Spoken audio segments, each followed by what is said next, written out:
We've had a series of distinguished visiting artists at the University of Colorado, and we find it easy to say to a New York artist, hey, come out to the mountains for the summer.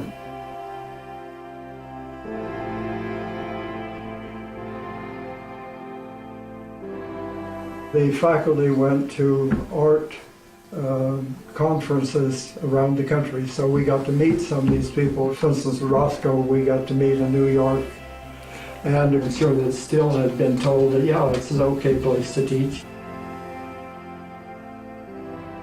I wrote him a telegram inviting him, and I'm sure he found it generally socially acceptable the way I phrased it.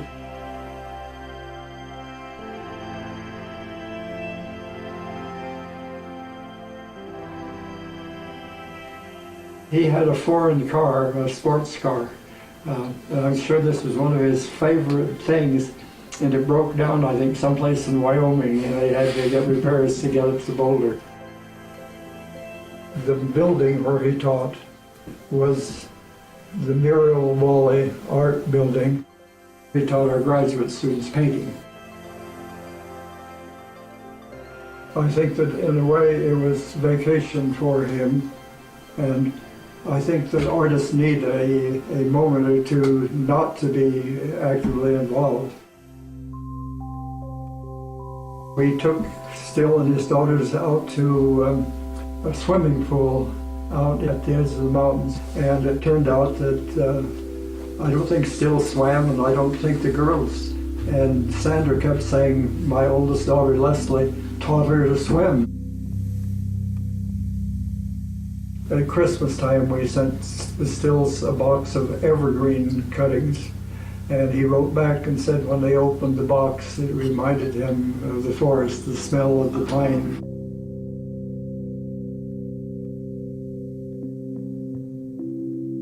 And we got along beautifully. We used to have coffee between classes and talk about things.